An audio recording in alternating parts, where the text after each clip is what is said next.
మీద దేశం యుద్ధం ప్రకటించడం బైబిల్ మనకి ముందే చెప్పిందా? మరి అయితే యేసుక్రీస్తు మనకు ఏం చెప్పారనేది మనం వాక్యానుసారంగా పరిశీలించే ప్రయత్నం చేద్దాం. ప్రియమైన సహోదరి సహోదరులారా, ప్రభు నామంలో వందనములు. మరి ఈ రోజుల్లో మనం వార్తలు చూస్తే ఒక విషయము స్పష్టంగా అర్థమవుతుంది. ప్రపంచం మొత్తము కలతల్లో ఉంది అని.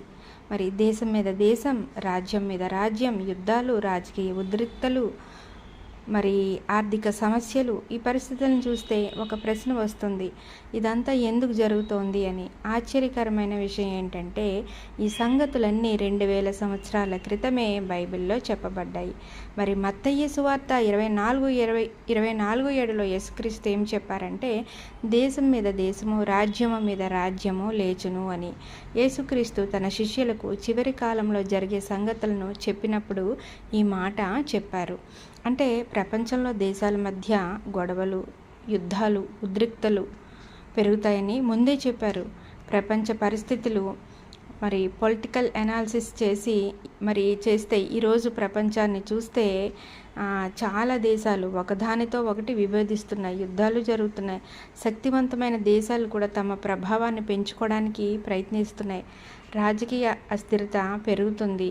మరి ఇది కేవలం రాజకీయ సమస్యే కాదు, ఇది మానవ హృదయంలో ఉన్న పాప స్వభావం వల్ల కూడా జరుగుతుంది. మరి బైబిల్ చెప్పినట్లే మనుషులు దేవునికి దూరంగా వెళ్ళినప్పుడు ప్రపంచంలో శాంతి తగ్గిపోతుంది అని. మరి లూకాసు వార్త 21:9 గమనించినట్లయితే, యుద్ధములను గూర్చి వార్తలు వినుదురు. ఇది కూడా యేసుక్రీస్తు మనకి ఒక సూచనగా చెప్పారు. మరి ఈ రోజుల్లో మనం ప్రతిరోజు వార్తల్లో యుద్ధాల గురించి వింటున్నాం. ఇది యాదృచ్ఛికం కాదు కదా. ఇది బైబిల్ ప్రవచనాలు నెరవేరుతున్నాయని చూపిస్తుంది. దేవుని దృష్టిలో ప్రపంచం మనుషులు రాజకీయ శక్తి కోసం పోరాడుతున్నారు. కానీ బైబిల్ ఒక సత్యం చెప్తుంది. కీర్తనలు 2:2లో భూరాజులు లేచి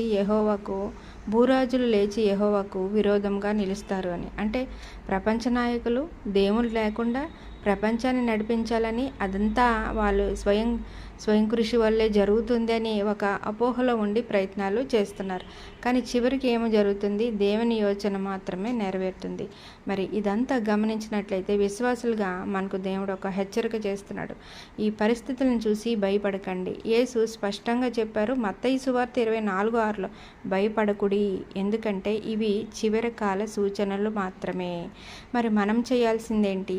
ప్రపంచం మారుతుంది, రాజకీయ పరిస్థితులు మారుతున్నాయి, దేశాలు కూడా మరి ఇలాంటి పరిస్థితులకి ఎక్కువగా ప్రభావం అవుతున్నాయి. ఒక దేశాన్ని చూసి ఇంకొక దేశము. అలాగే మరి